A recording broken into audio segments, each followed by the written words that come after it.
بسم اللہ الرحمن الرحیم۔ السلام علیکم۔ کیپٹل ٹاک میں خوش آمدید۔ آپ کو یاد ہوگا 29 ستمبر 2011 کو ایک اسلام آباد کے وزیر اعظم ہاؤس میں آل پارٹیز کانفرنس ہوئی تھی۔ اس کا ایجنڈا یہ تھا کہ پاکستان سے دہشت گردی کو کیسے ختم کیا جائے۔ اس آل پارٹیز کانفرنس کے میزبان اس وقت کے وزیر اعظم یوسف رضا گیلانی تھے۔ اس آل پارٹیز کانفرنس میں army chief general Ashfaq Pervez Kayani نے شرکت کی، اور اس کے علاوہ اپوزیشن سے نواز شریف صاحب اس میں موجود تھے، عمران خان صاحب موجود تھے، محمود خان اچکزئی موجود تھے، مولانا فضل الرحمان موجود تھے۔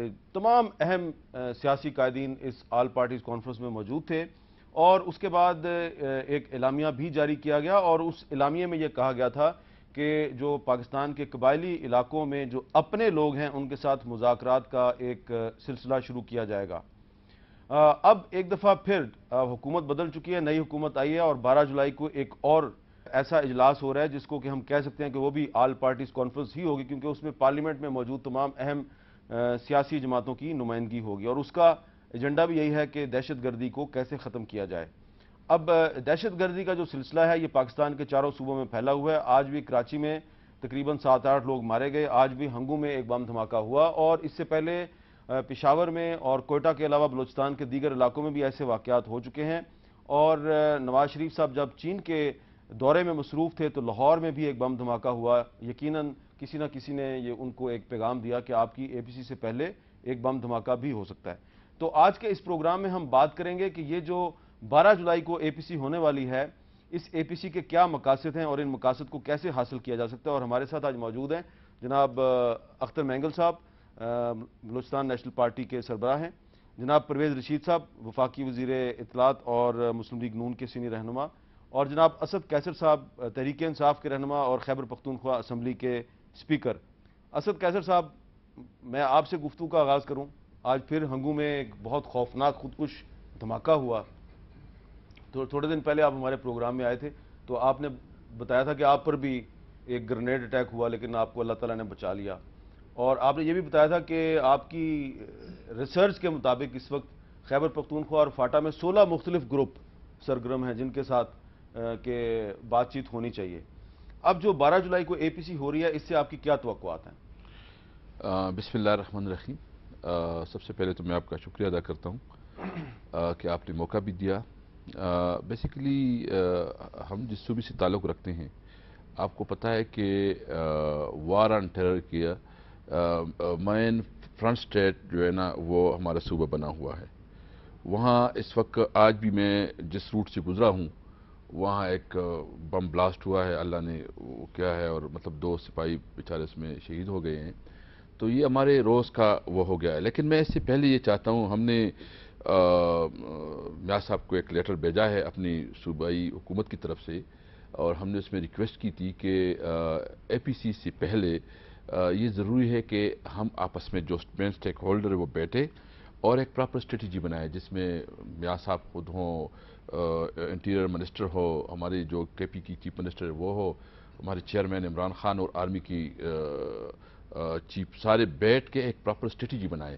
تو میں یہ سمجھتا ہوں کہ اے پی سی تو آپ کو پتہ ہے کہ یہ تقریباً تیسری پی سی ہے، آ جاتے ہیں لوگ، تقریر کر لیتے ہیں، اور اس کے بعد ایک اعلامیہ جاری ہوتا ہے، اور آخر میں جو ہے نا اس کا ایک کوئی رزلٹ نہیں نکلتا۔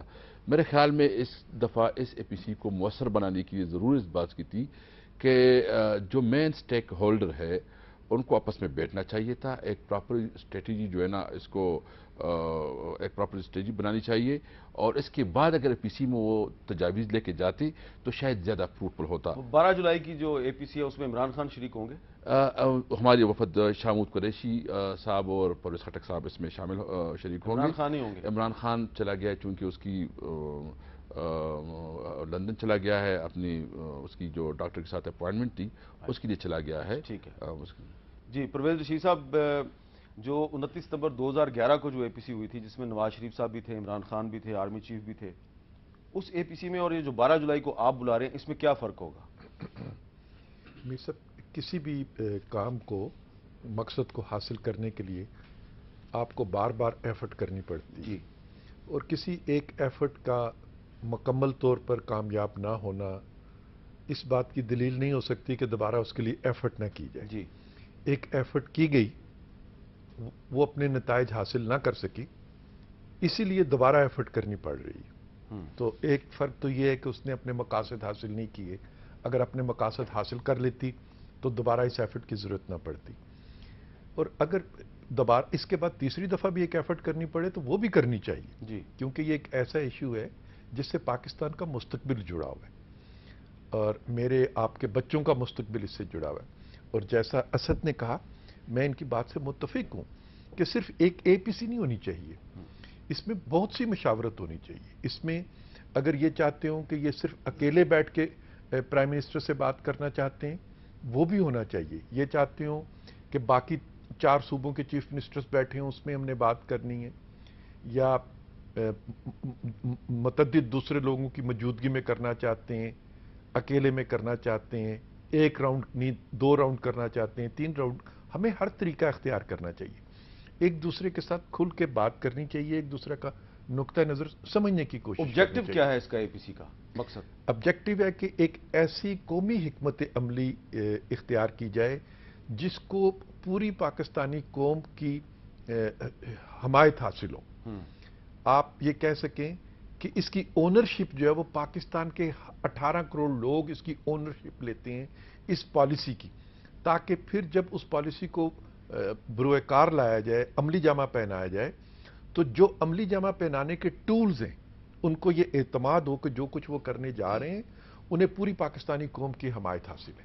یہ مقصد۔ جی اختر مینگل صاحب، آپ کا صوبہ جو ہے وہ بھی اسی قسم کی دہشت گردی کا شکار ہے جیسی کہ خیبر پختونخوا میں ہو رہی ہے، اور اس کے علاوہ جو آپ کا اپنا علاقہ وڈ ہے، وہ کافی دنوں سے ہم سن رہے ہیں کہ وہ جو بسیں وہاں سے گزرتی ہیں ان پہ بھی فائرنگ ہوتی ہے، وہاں پہ بھی جو بچیوں کے سکول ہیں وہاں پہ پرچیاں بھی پھینکی جا رہی ہیں۔ تو یہ جو حکومت ایک 12 جولائی کو اے پی سی بلا رہی ہے، آپ اس کے مقصد سے اتفاق کرتے ہیں کہ یہ جو دہشت گردی ہے اس سے نمٹنے کے لیے ایک قومی حکمت عملی کی ضرورت ہے؟ شکریہ حامد میر صاحب۔ دیکھیں، نیت پہ تو ہمیں یہ حق ہی نہیں پہنچتا کہ کسی کی نیت پر ہم شک کریں۔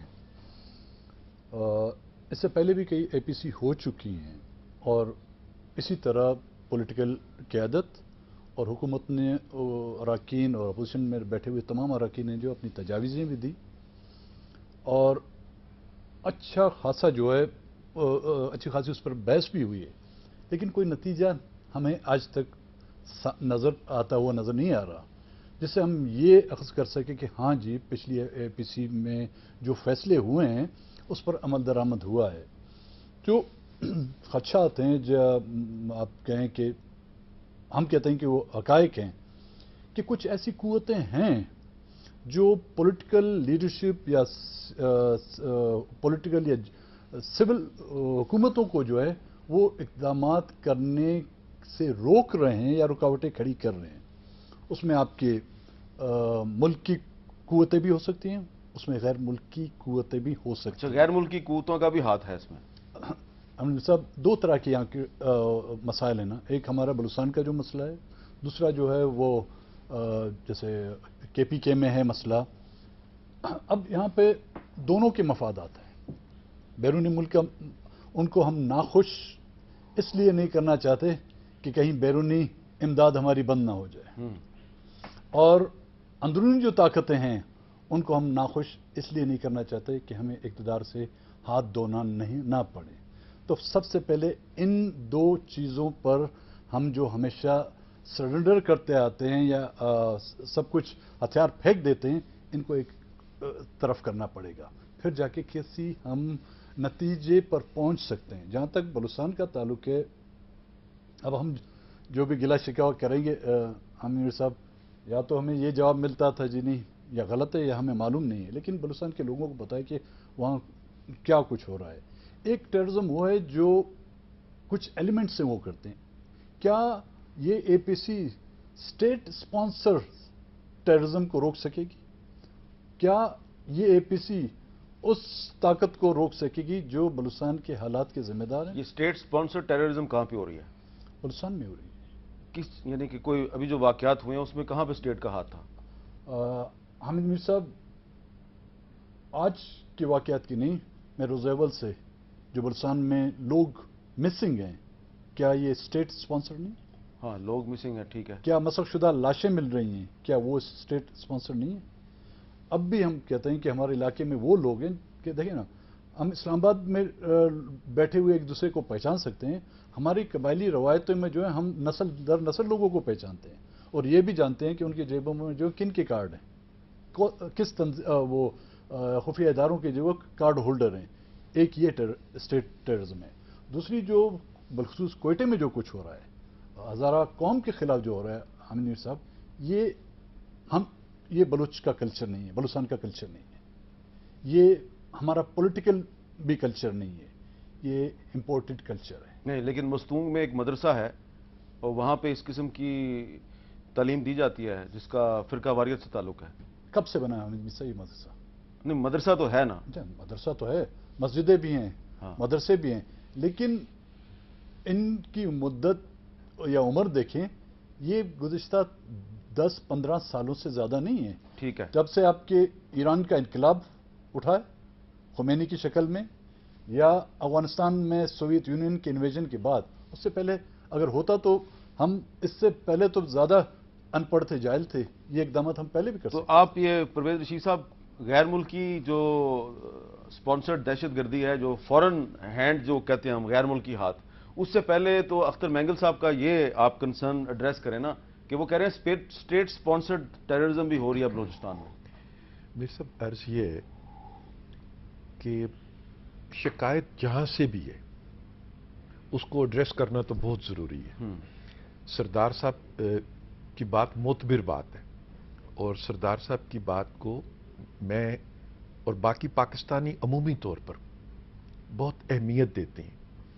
سردار صاحب نے اپنے کردار سے ثابت کیا ہے کہ وہ ایک محب وطن سچے پاکستانی بھی ہیں، اور بلوچستان کے بھی محب وطن ہیں وہ، اور بلوچستان کے بھی سچے بلوچستان سے تعلق رکھنے والے ہیں.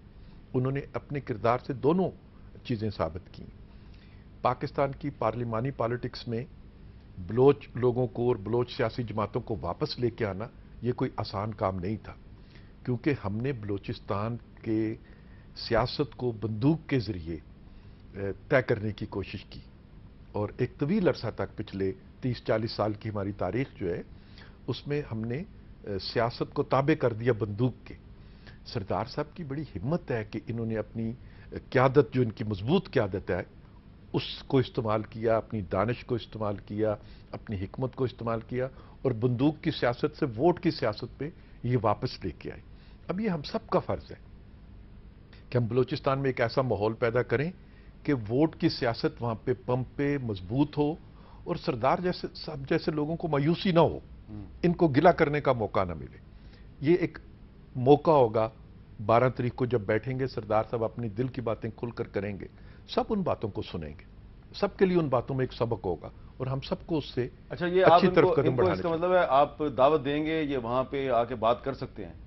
سردار صاحب کو تو دعوت مل چکی ہے، اور میں تو پھر آپ بھی سب کے آپ جا رہے ہیں سامنے جی؟ گزارش کروں جا گا رہے ہیں؟ سردار صاحب ضرور دعوت تو تشریف مل لائیں چکی گے. ہے. امیر صاحب، ہم اس صلاح مشورے میں ہیں کہ جائیں، اگر واپس سلامت آ گئے تو آپ سے آ کے مل لیں گے. ہماری میرا خیال ہے آپ ضرور جائیں، اور جو باتیں آپ یہاں پہ، میرا خیال ہے آپ کی مہربانی ہے کہ زیادہ کھل کے نہیں کر رہے، وہ وہاں پہ کریں.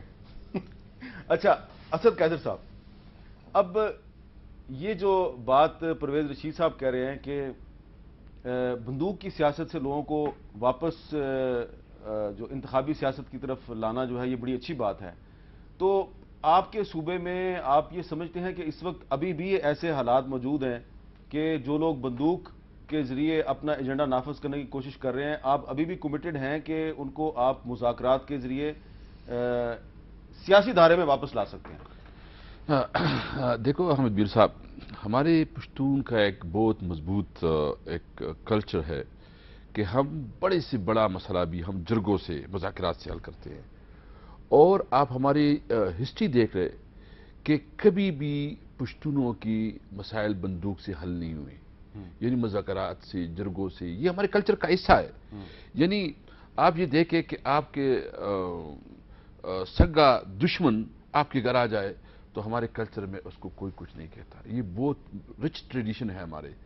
تو میں یہ یقین رکھتا ہوں، میں یہ بلیو کرتا ہوں کہ اگر سیریس ایفرٹس ہوں جس میں سنجیدگی ہو تو ڈیفینیٹلی تمام مسائل حل ہوں گے. اچھا، لیکن اس میں اب مسئلہ پھر وہی آتا ہے کہ جن لوگوں کے ساتھ آپ نے مذاکرات کرنے ہیں ان کے بہت سے گروپ ہیں، تو پریورٹی کیا ہوگی؟ پہلے کس سے بات کریں گے؟ دیکھیں، سب سے پہلے تو ہمیں ایک پیج پہ ہونا پڑے گا. یعنی جتنی سٹیک ہولڈرز ہے، یہ مطلب جس طرح میں نے کہا ہماری صوبائی گورنمنٹ ہوئی، فیڈرل گورنمنٹ ہوئی، جتنے ادارے ہوئی، اگر سارے ایک پیج پہ نہیں ہوئے تو پھر بھی نہیں ہوگا. اور اس کے لیے جو انہوں نے ایفرٹ شروع کیا ہم اس کو بھی اپریشیٹ کرتے ہیں. ہمارا صرف بھی نقطہ نظر یہ تھا کہ پہلے اس کے لیے ایک باقاعدہ ایک فریم ورک بنایا جائے. ایک اچھا، میں آپ کی بات کاٹ رہا ہوں نا، یہ فریم ورک تو میرے سامنے موجود ہے. یہ جو پچھلی اے پی سی تھی 29 ستمبر 2011 والی، اس میں یہ فریم ورک موجود ہے اور یہ تقریباً تمام باتیں اس میں کور کی ہوئی ہیں. اور اس میں بھی کیانی صاحب موجود تھے، اس میں بھی D G I S I موجود تھے، اس میں بھی یہ کہا گیا تھا جی کہ امن کو موقع دیا جائے، گیو پیس اے چانس. اس میں بھی یہی کہا گیا قبائلی علاقے میں اپنے لوگوں سے مذاکرات کیے جائیں. ہاں، اس میں بلوچستان کا زیادہ ذکر نہیں ہے، بلکہ ہے ہی نہیں ہے. تو سردار صاحب، یہ جو اب میں آپ سے یہ بات پوچھنا چاہتا ہوں کہ قبائلی علاقے اور خیبر پختونخوا میں ملیٹنٹس کے ساتھ مذاکرات کی بات ہو رہی ہے. آپ کے صوبے میں جو لوگ ہیں وہ اب دو طرح کے ہیں، ایک ریاست مخالف ہیں اور ایک بقول آپ کے اسٹیٹ سپانسرڈ ہیں. تو مذاکرات کس سے کریں؟ دونوں سے کریں یا صرف جو ریاست کے مخالف ہیں ان سے کریں؟ عامر صاحب، پہلے تو آپ وہ جینوئن جو پولیٹیکل ڈیموکریٹک جو پولیٹیکل پارٹی ہیں ان کو تو کنونس کریں. اچھا، ملک میں جمہوریت جس کو کہا جاتا ہے کہ جی جمہوریت آئی ہے الیکشن کے بعد، میں نے آج بھی کسی سیمینار میں کہا تھا ملک میں آئی ہوگی. ہمارے یہاں جمہوریت کے لیے جو جیمرز لگائے گئے تھے. اچھا. اور وہ جمہوریت کے کہیں کہیں سگنل پہنچے ہیں، باقی جمہوریت کو ہم نے ابھی تک نہیں دیکھا. تو اس پروسیس کی جو پہلی جو اس زینے کی جو سٹیپ ہے وہ ناہموار ہے، تو ہم آگے کس طرح جا سکیں گے اس کے لیے. اب جو قوتیں ہیں جن کو آپ ملیٹنٹس کا نام دیتے ہیں، بلوچ جو اس کو سرمچاروں کا نام دیتے ہیں، امین میر صاحب جنوین جو پولیٹیکل آپ کے ایشوز ہیں بلوچستان کے وہ تو بعد کی بات ہے، لیکن جو کرنٹ ایشوز ہیں پہلے تو ان کو تو ریزالو کریں. مجھے یاد ہے جب میں سپٹمبر میں یہاں پہ آیا تھا، سپریم کورٹ کے سامنے پیش ہوا، میاں نواز شریف کی بڑی مہربانی اور پرویز رشید کے ساتھ کے ہمراہ وہ آئے تھے ہمارے پاس. جو 6 نکات ہم نے رکھے تھے ان کے سامنے، آج پھر میں ان کو دہراتا ہوں. اگر ان 6 نکات پر عمل درآمد کیا جائے تو بلوچستان کے جو وہ پولیٹیکل ایشوز ہیں ان کے لیے ایک ونڈو اوپن ہو سکتی ہے ان مذاکرات کے ٹیبل پر بیٹھنے کے لیے. ان مذاکرات ان مطالبات کو تسلیم کیا جائے. حامد میر صاحب، میں آپ کو کہتا ہوں کہ بلوچستان کی عوام، بلوچستان کے لوگ ان ملیٹنٹس کو منتیں کریں گے، ان کی سماجت کریں گے، ان کے پیر پکڑیں گے کہ وہ آئیں مذاکرات کے ٹیبل پہ. اگر وہ نہیں بھی آئے تو یہ بھی میں آپ کو کہتا ہوں یہی عوام ان کو کان سے. اچھا، وہ جو آپ کے 6 نکات ہیں ان میں سے جو 3 نکات ہیں ان کو تو اس وقت جو چیف منسٹر ہیں ڈاکٹر عبدالمالک بلوچ صاحب وہ بھی ہر جگہ پہ کہتے ہیں کہ یہ میرے بھی مطالبات ہیں کہ مسنگ پرسنز کو واپس لے کے آؤ، مسخ شدہ لاشیں پھینکنے والوں کو روکو اور اکبر بگٹی صاحب کے قاتلوں کو گرفتار کرو. تو 3 نکات تو وہ بھی آپ کے مانتے ہیں؟ نہیں مانتے ہیں، لیکن کیا مسنگ پرسنز کا سلسلہ ختم ہوا ہے؟ کیا وہ بازیاب ہوئے؟ ان 25 دنوں میں 79 لوگ جو ہے بلوچستان سے مسنگ ہیں اس حکومت کے دور میں. اس 25 دن کی میں بات کر رہا ہوں امیر صاحب. جو مستونگ کا علاقہ ہے وہاں پر جو آپریشن ہوا ہے وہاں سے 65 آدمی جو ہے مسنگ ہے. 13 کی مسخ شدہ لاشیں ملی ہیں. میں نگراں حکومت کی بات نہیں کر رہا ہوں، میں گزشتہ حکومت کی بات نہیں کر رہا، میں اس حکومت کی بات کر رہا ہوں. جی، ایک چھوٹا سا وقفہ اور وقفے کے بعد اپنی گفتگو جاری رکھیں گے.